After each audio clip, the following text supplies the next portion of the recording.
Hey, und konnichiwa, hier ist wieder euer Keanu, zurück mit Let's Play Corpse Party und wir machen da weiter, wo wir beim letzten Mal aufgehört haben. Und zwar haben wir das Chapter 00 beendet und Chapter 01 freigeschaltet. Ich sollte es vielleicht noch ein bisschen lauter machen, Moment. So.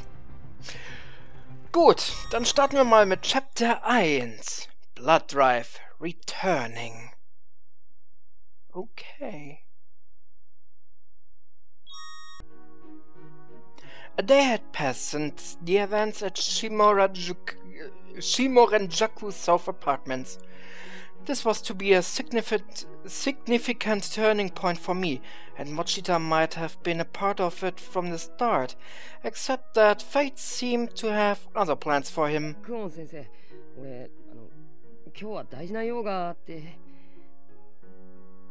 ダメ。サトシ君、昨日の唾液の小テスト、ちょっと残念な点数だったでしょ? Like an owner training a puppy, Kuren gave him a strong glare and held up her index finger and reprimanded. 私の授業に集中しなさい。そうしたら次の小テストも解けるようになるから。先生って英語科でしょ？唾液なんて専門外じゃ。一生懸命教えるからできるよ。She seemed a little taken aback by that remark, puffing up her cheeks like a chipmunk in protest. いや、先生、クオン先生って、ユイ先生そっくりだな。ごめんなさい。Looking both bemused and guilty, Mochida tried to get up and leave his seat in one swift motion, but he was quickly and easy caught, lifted up, and forcefully set back down. ダメ。Miss Kuren was smiling. She was actually enjoying this. なんだこの先生。Miss Kuren was only the slightest bit taller than Mochida. This didn't make her taller than the average, but her arms were small and frail. There seemed to be no way she could possibly have lifted someone of his build. This whole situation was rather bewildering for him, and he made no attempt to hide his confusion. さあ、始めるよ。はい。He had no other option. Apparently, he was going to be studying algebra for the next hour, come hell or high water. Der arme Satoshi. Algebra ist scheiße. Meanwhile, at a local cafe near the school, Kishinuma and I were sitting down to speak with Aiko Niwa, the informant who'd led my friend to me the previous night. 大丈夫？お腹でも痛いの？ I responded with a dismissive gesture while continuing to rub my abdomen with my other hand. Ever since the previous night, I'd had this constant, unbearable urge to pee. なんだろう。昨日怖い思いして過呼吸が続いたから体がおかしいのかな。ずっと膀胱が膨らんでる気がする。何から話そうかしら。Aiko tilted her head and stared at me, looking me up and down, seemingly judging me every mannerism, my every movement. It was making me feel really self-conscious. I covered my abdomen with both hands, as if guarding it from her gaze. 昨日はありがとうございました。いいえ、大したことはしていないわ。如月学園って案外広いのね。岸沼くんたちを探すのに少し手間取ってしまったわ。Kishinuma and I stared at one another, still unsure how to feel about this strange new addition to our entourage. あゆみちゃん、岸沼くん。あなたたちって天神小学校の生還者よね。We'd pledged never to discuss Heavenly Host with anyone else, which we'd always assumed would be an easy promise to keep. But now, casually and out of the blue, here we are. なんであんた Here we were, meine ich. そのことを。あなたたち死後の世界に接してきたでしょう。通常人間には身につかないオーラの色をしているわ。私には見えるの。Both Kishinuma and I were speechless.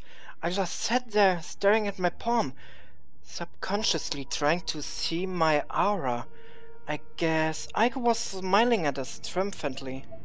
アイコさんは霊能関係の情報屋でナホさんのお友達なんですよね。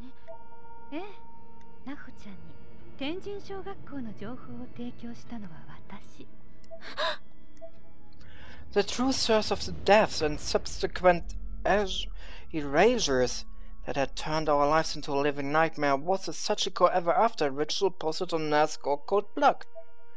I had been a fan of Norse for quite some time, so when I saw that, I knew I had to try it out with my friends from class 2-9, and as a result, half of those friends were now gone.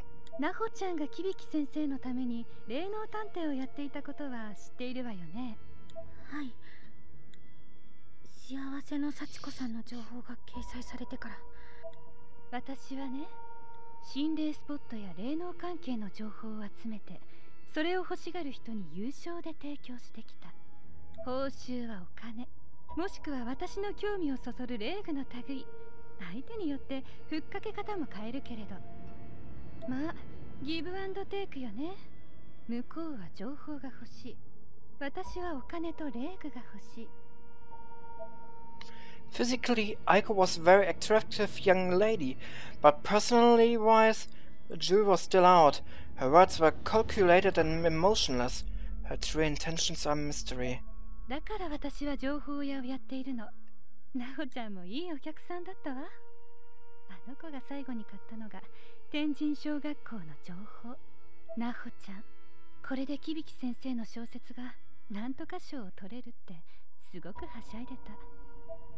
ねえ、教えてくれる？あなたたちの閉じ込められたあの異空間に、ナホちゃんはいた？ Ja, die war da und sie war tot. キビキ先生と一緒に亡くなっていました。I looked down as I answered. Despite everything she's done, the memory of Nao's passing was still painful for me. She'd become one of Heavenly Host's lost souls and gone completely berserk. In the end, I was the one who finished her off. So? Aiko seemed completely unaffected by this revelation. Her tone remained even and her expression cold and distant. Honestly, I'd had about enough for her by this point. She was so devoid of empathy. It was almost offensive. I was genuinely starting to get pissed off. 平気なんですか？残念だと思うわ。でも予想はついていたから、わざわざ取り乱す必要もないでしょ。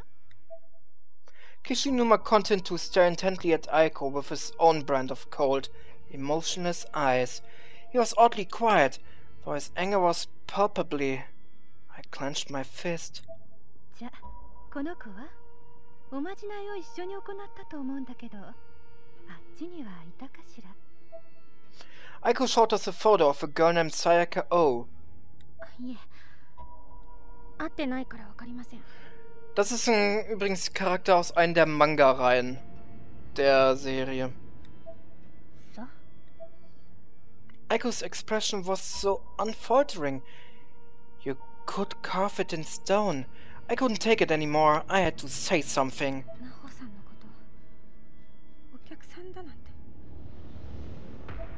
My voice was breaking with rage, but even if that hadn't been the case, my face must read like a book. This icy bitch may have had only one expression, but I sure didn't. あら、あなたは客って言葉に対して随分と偏見を持っているのね。取引を行う以上、私はそこに最大の誠意とクオリティを提供する。つまりそれがパートナーとしての信用で、フレンドシップにも負けないものだと思っているけれど、そんなこと。I had no idea what to say. It seems like Aiko was used to this sort of thing. Her response felt carefully rehearsed, like a sales pitch. Finally, Kishinuma broke his silence. あんたよ、昨日篠崎を助けてくれたことは感謝する。けどよ、金やなんかの見返りのためにそんなろくでもない情報を拡散させるなんて旗迷惑だと思わねえのか。 Sie sieht andere wirklich nur als Geld oder irgendeine Einnahmequelle für andere Sachen, ey. 情報は情報よ。それ自体に罪はないわ。道具と同じ。それをどう使うかは使い手の問題でしょ。 Sag ich ja. その気になれば、その辺にあるコップでも人は殺せてしまうのよ。 Ihr ist es wirklich egal, ob Leute eventuell sterben durch ihre Informationen. Wow, wie eiskalt ist die denn? なもん詭弁じゃねえかよ。 Und ich dachte, die wäre cool drauf. あなたもそう思う？愛子さん。ごめんなさい。私はあなたの考え方嫌いです。 Her expression remained calm and collected overall, but her eyes blinked several times in rapid succession. It was the first outward sign of emotion we'd seen from her. やれやれ、ひどい嫌われよね。慣れてるけど悲しいわ。 Aiko quickly shrugged off her sudden outburst and was back to her usual icy self. 天神症は俺らがぶっ壊してきたからいいけどよ。 An awkward tension filled the room, or at least our table. じゃ、本題に入りましょうか。私があなたたちに近づいた理由、 Und 伝えたいことについて。 das wäre... Aiko produced a thick, hardbound file folder from the light blue bag she'd brought with her.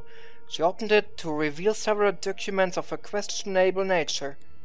Among them were what looked to be a family tree, as well as the numerous pages featuring black magic symbology, or images that looked like tree branches. 黒魔術の文字対応表、篠崎家の家系図。少しショッキングなことを伝えるわね。 Aiko was looking directly into my eyes now. Her gaze was fixed, intense, and unblinking. さっき岸沼くんが言ったことだけれど、間違いよ。あ？何がだよ。天神小学校は壊れてなどいない。今、これを見て。 What the f... Aiko placed a black and white photo on the table. It wasn't the clearest of pictures, but there was no doubt that the location depicted was Heavenly Host Elementary. In the picture, a small girl could be seen standing in one of those all too familiar hallways, holding a hatch at her right hand. 天神小学校! Ich komme gleich auf den Namen des Mädels. Yuki? Oder war das das andere? なんだよこれ。やっぱり。これは私が念写したものよ。力が足りなくて少し不鮮明ではあるけれど、今現在のあの空間、天神小学校の様子。 Fotograf. Ein Foto durch Gedanken geschossen? Okay. 一体どういうことなんですか? I can't even describe what was going through my head at that moment. I felt like I was about to burst. Aiko, however, remained calm as ever while recounting her story. 順を追って説明するわね。まず、昨日の例の赤い箱だけれど、開けると、このレーグが出てきたの。 The box I had found on Makina's futon. Inside it were apparently two stones resembling magatama, comma-shaped ceremonial objects from Japanese antiquity. Also included in the box were several more roughly hewn stones, as well as a lining along the edge consisting of a crumpled piece of thin white paper. 残念ながら箱の中でほとんど割れていたけれど、この一組は無事だったわ。 They looked almost like a demented version of yin and yang symbol puzzle piece that were clearly built to be slotted together. Das Ding sehen wir da auch in der Textbox andrehen. Aiko now held one stone in each hand and was motioning them toward one another as if to drive that point home. 霊具というのはね、簡単に言えば死者の思いが込められたもののことで、物に閉じ込められた霊、またはその生前の記憶が持つ者に永遠と泣き言を語りかけてくる愉快なものよ。私はこう見えて無類の霊具コレクターでもあるの。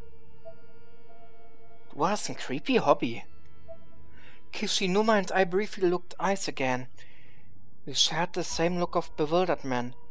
Aiko personally was much more twisted than either of us had initially perceived it to be. この子の意志を読もうとするとね、呪わしい声と一緒におさげの少女や廃校の風景が見えてきたのよ。で、気になったからこのカメラに。 At this, she produced an old instant camera and placed it on the table in front of us. 私の念を写してみたの。それがその写真。私がこの霊具を使ってその時の今現在を念写したものよ。過去や未来の時間を超えた念写は私にはできないから。 I examined the photograph in greater detail, and a chill ran down my spine. There was absolutely no denying what it depicted. I was actually shaking. 篠崎幸子を失ったあの学校は私たちが逆落ちで脱出した際に崩壊したはず。でも寸前のところでとどまったってところかしら。私に語りかけてくる声の主がまだいるのかもね。 Aiko motioned towards the photo in my hand. 例えば写真の女の子とか。誰？ The answer was beginning to dawn on me. A sudden cold sensation exploded through my body and I shuddered, as if trying to shake off the encroaching realization. くそ、あの地獄みたいな場所がまだ存在してるってのかよ。 Kishinuma leaned forward. The conversation was clearly beginning to engage him a lot more than it had been. その天神小学校、いえ、学校の形をしたあの異空間だけれど、なほちゃんに紹介した手前、私も気になって調べていたの。あの異空間の正体はね、涅槃という死後の世界に近い磁場なのよ。普通はこの世とは別の次元に存在するものなのだけれど。涅槃？ええ。篠崎義恵については知っているわよね。はい。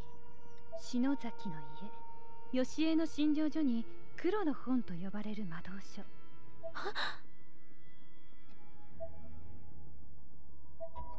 Why? How could she know about that? A million thoughts, a million questions were running through my head. I was speechless. All I could do was sit there and hear out.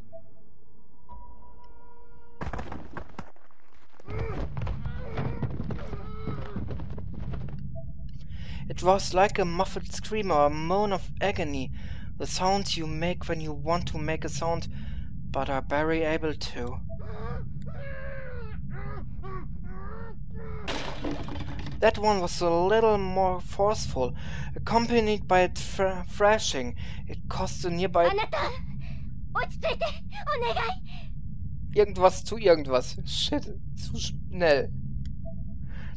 This was Yoshi Shinozaki's clinic. And Yoshi herself was on top of her husband, holding him down with both her hands.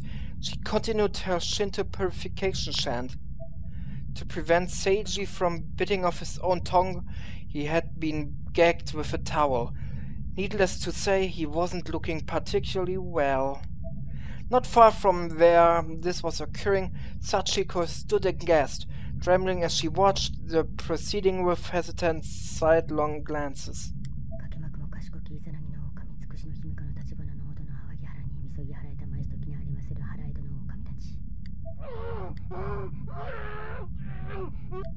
Seiji, still collapsed on the floor, was clearly suffering. His body was bent into a most unnatural shape, and he was fervently clawing at his neck.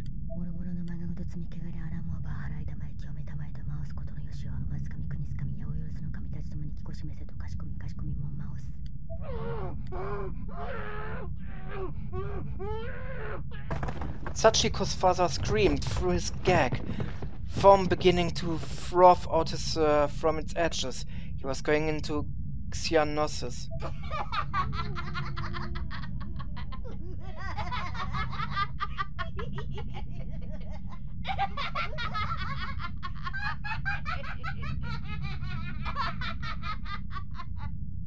Das war creepy. Worse still, some of the women had traditionally blackened teeth, giving their smiles an unintentionally sinister edge. Ew. The atmosphere within the room was heavy, as if spirits occupied every empty corner, dancing and flitting about freely and joyously.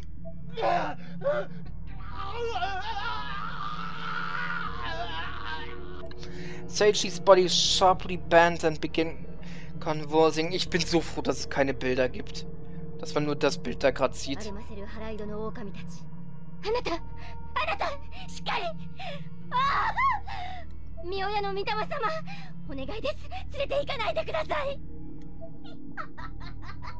Her great-grandmother Sierra, the head of the Shinosaki family, was among the black-teethed women, laughing joyously at Seiji's suffering.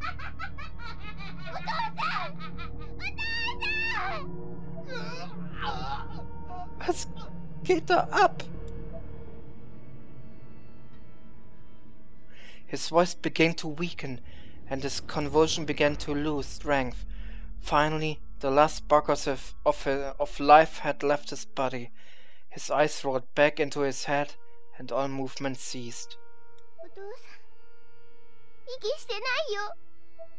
Sachiko looked up, eyes glazed over with tears. Jetzt heulst du hast ihn doch selbst umgebracht gerade. Yoshi too was stricken with grief and despair. Wieso?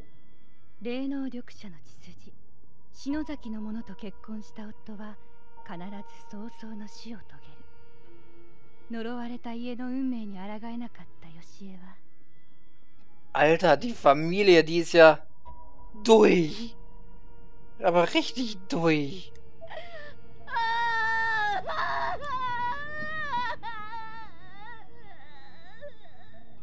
心ない者たちから守るよう篠崎の家に託されていた禁忌の本に手をつける。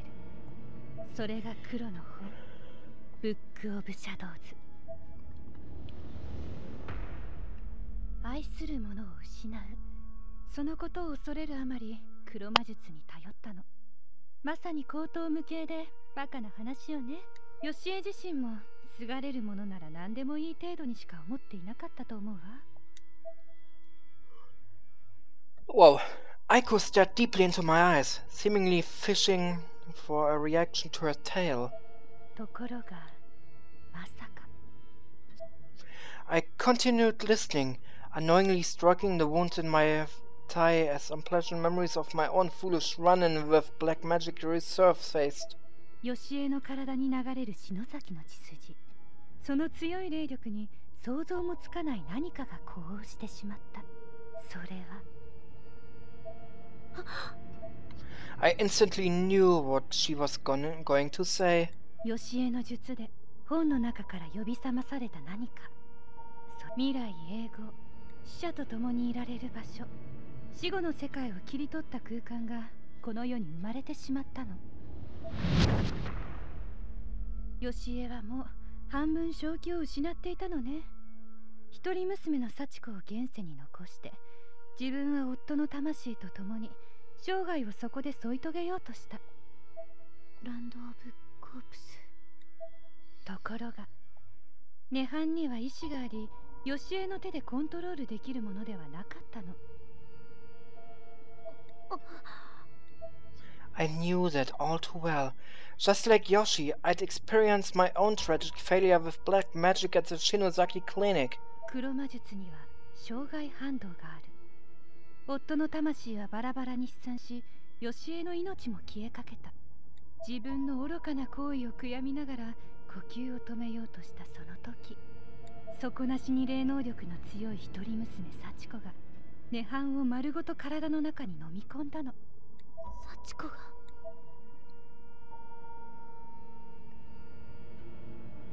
The poor girl collapsed to the floor, violently thrashing about as the weight of an entire dimension crushed her from the inside.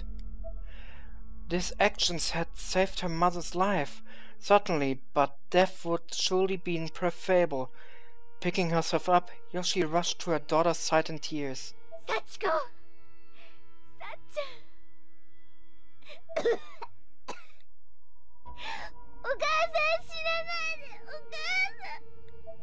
Both parent and child were bawling, pain mixing with relief, mixing with pain again.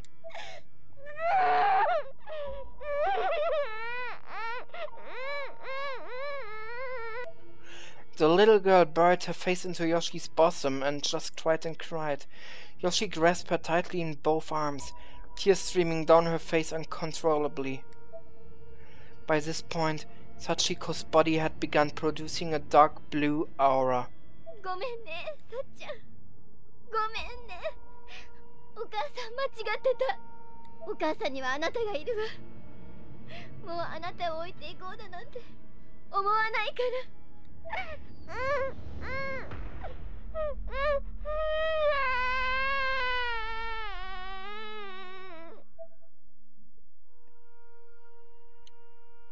あなたも知っての通り、幸子も篠崎家当主直系の血を引くサラブレッド。吉江を超えるほどの霊能力を持っていたのね。涅槃を丸ごと体内に封じ込めるなんてものすごいことよ。Aiko took a big, noisy sip from her coffee mug. 当時、ほとんど最強の霊能者だったんじゃないかしら。まだほんの小さな子供だったけれど。でも、その幸子が死んでしまって。そう。保健医吉江の転落事故と同時に幸子が行方不明になった。あれは校長による殺人事件でした。やはりそうなのね。校長が余計なことをしでかしたおかげで幸子の中に吸い込まれて封印されていた涅槃が復活し、あの異空間天神小学校が生まれてしまったのよ。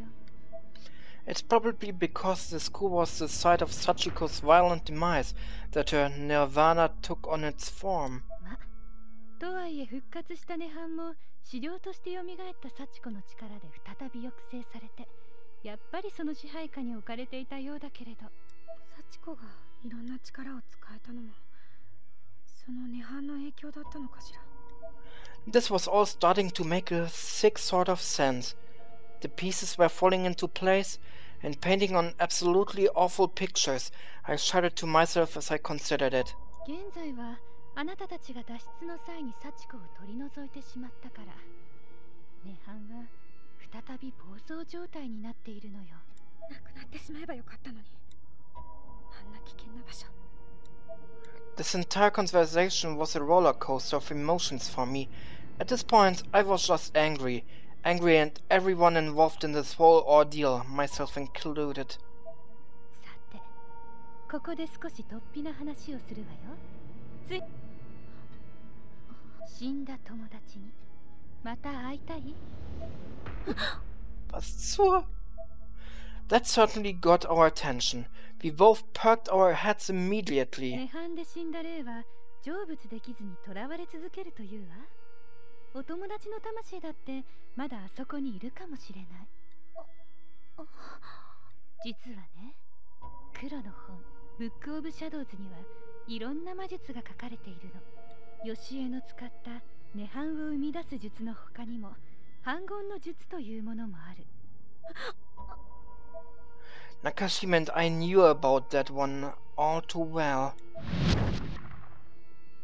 命を無理やり戻すなんて敬虔な宗教家に言わせれば神のおぼし飯に背く背徳の行為だと言われそうだけれどね。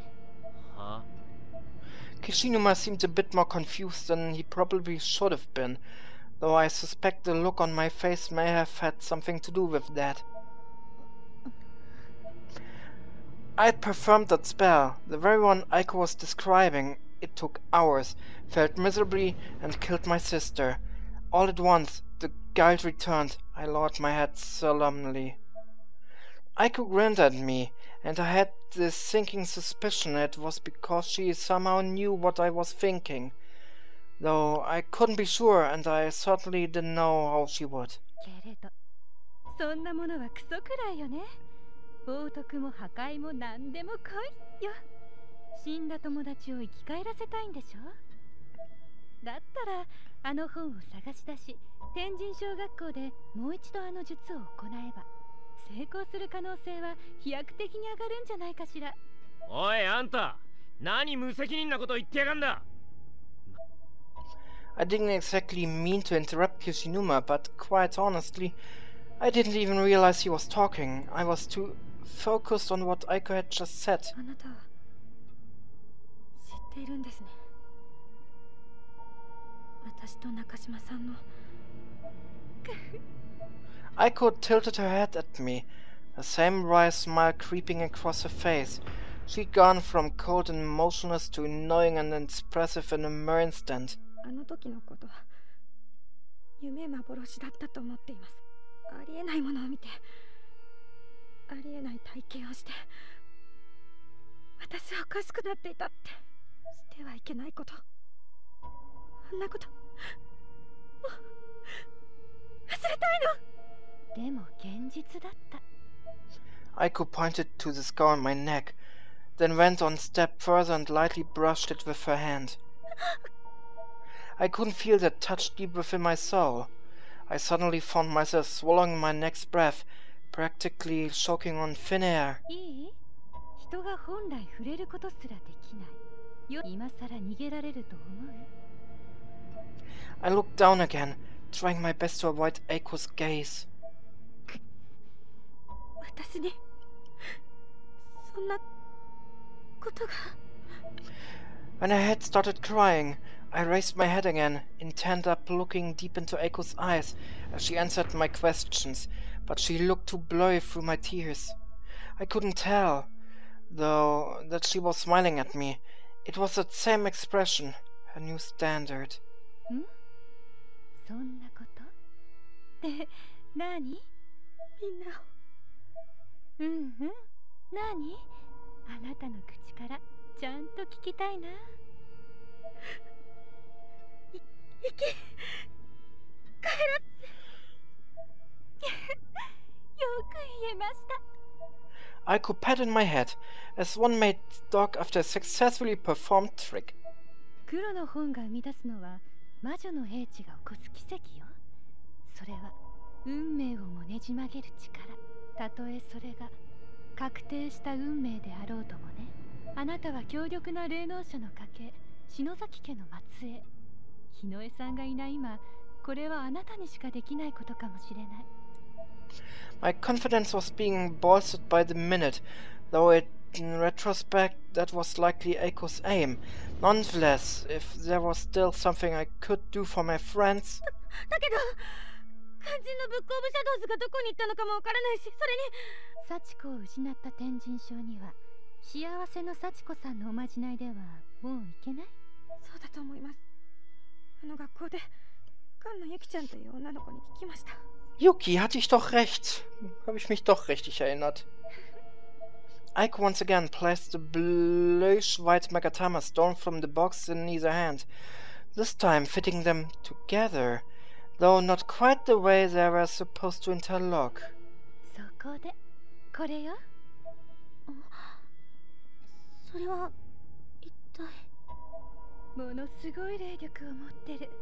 さすが篠崎の霊具ね。声が教えてくれたわ。これは幸せの石。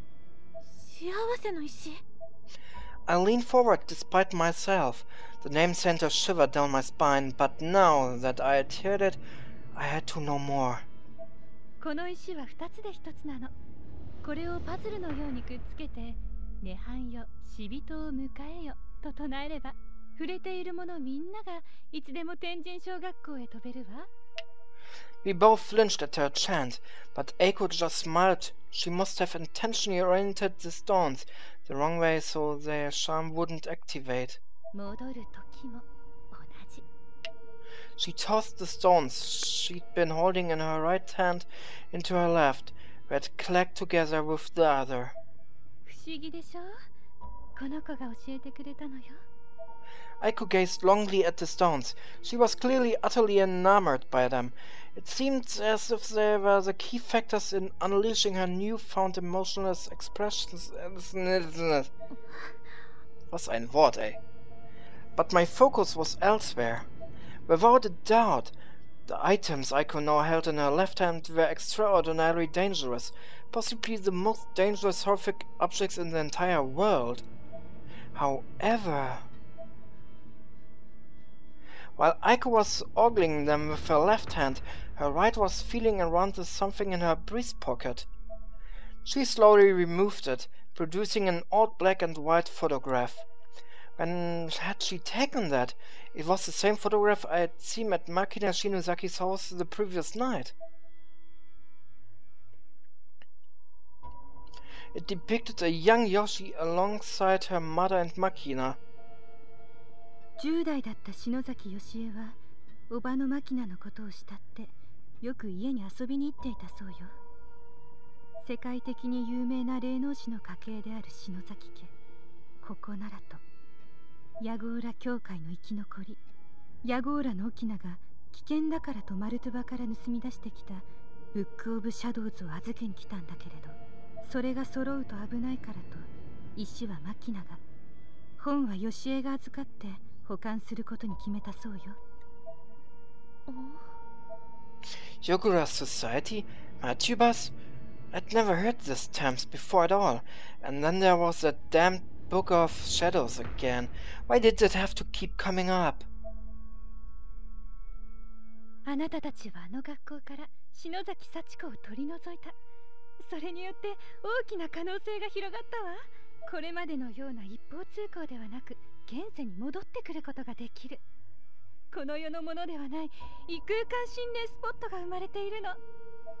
She thrust the ever-after stones toward me triumphantly and continued to make her pitch, growing more excited by the second.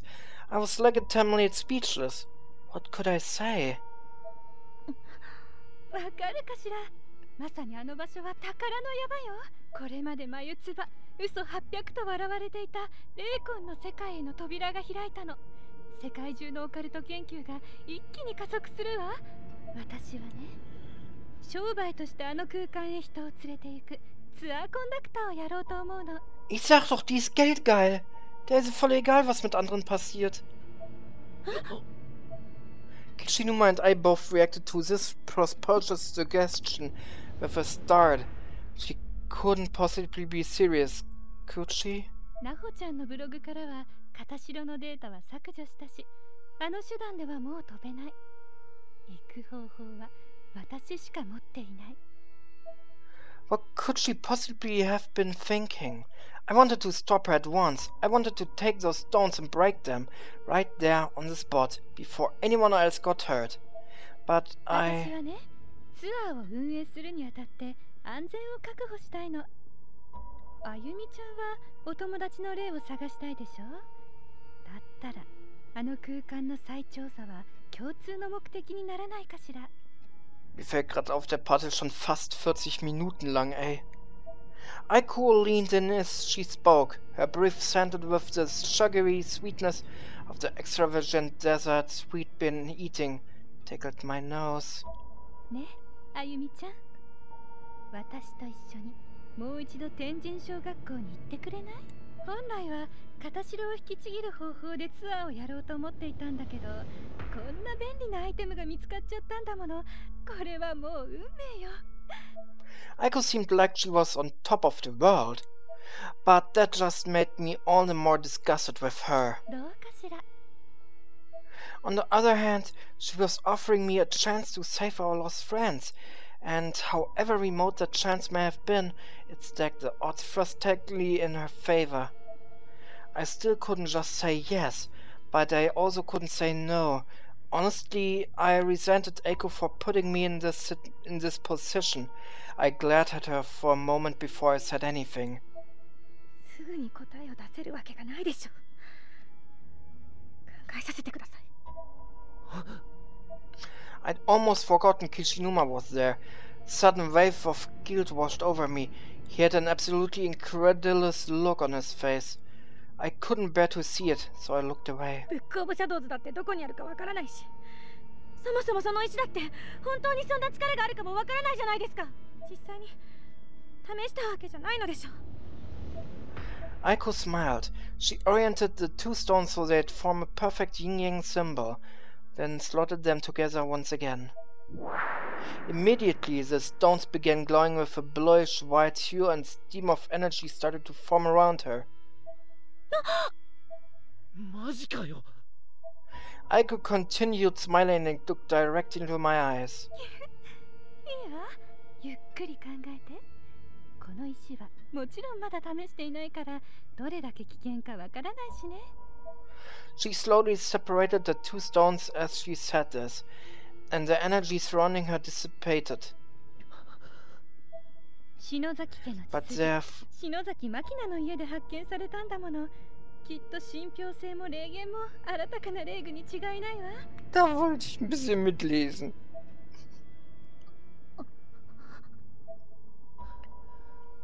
すげえな。ちょっと見せてくれよ。 Kishinuma didn't wait for an answer. He grabbed the After Ever stones from Aiko's hands and began examining them carefully. あの箱の中にこんなものが入ってたとはな。あんたさ、まさかこの石を独り占めしようなんて。 Aiko seemed taken aback by the question. Where to go, Kishinuma? You managed to catch her off guard. これを見つけられたのは半分は篠崎が体張ったおかげなんだろ。 Aiko seemed to ponder these words for a moment. じゃあお互い勝手に行けないように一つずつ持っていましょうか。わかりました。ちょうだい、岸沼くん。ああ。 Kishinuma plopped one of the stones in my hand, then slipped the other back into the drawstring push Aiko had brought them in and closed it up. うん。 He then casually handed the push back to its rightful owner.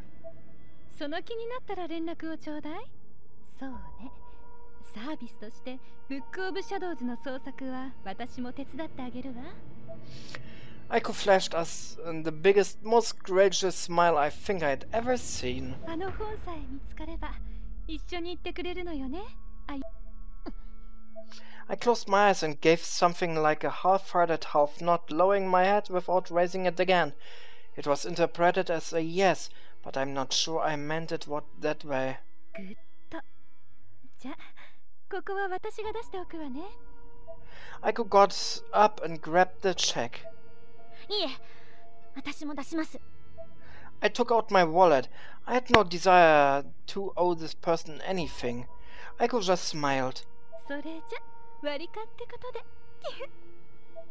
そうそう。これは私からのプレゼント。 Aiko handed her the autography to me. 嫌だわ。そんなに構えないで。これは無料で差し上げるわ。だから安心して。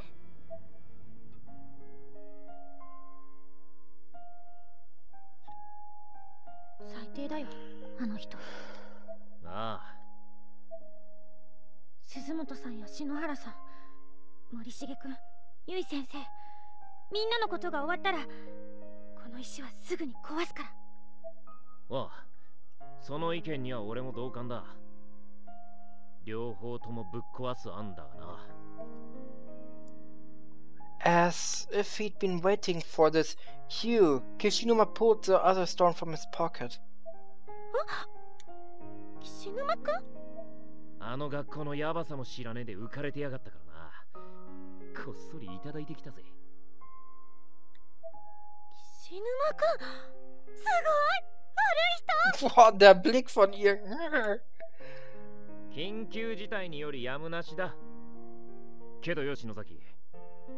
こう言っちゃなんだが、鈴本たちのことはもう考えない方がいいんじゃないか。無茶ばっかしてお前がまた死ぬ思いするとかよ。鈴本も結衣先生も篠原も森重もみんなよ。でもそうじゃないかも。いい加減にしろ、篠崎。ごめんなさい。でもお願い、岸沼くん、もう少しだけでいいから私の気の済むまでやらせて。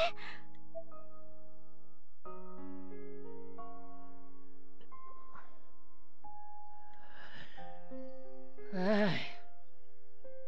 くよ。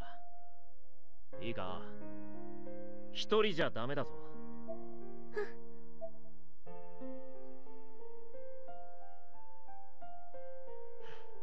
大丈夫だ。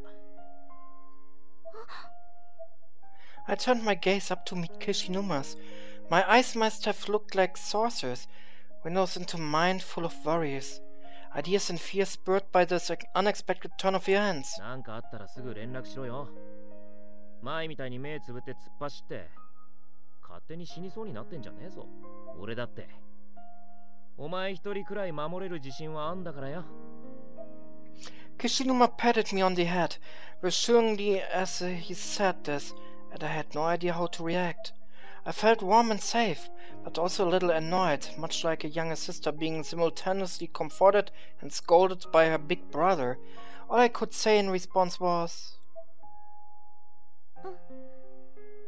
I could feel my eyes still bulging from my head, opened as far as my eyelids would allow. I imagined how I must have appeared to Kishinuma and was momentarily embarrassed. んじゃ、そろそろ帰るとするか。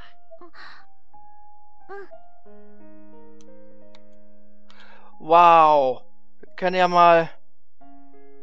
So, zack. Gut.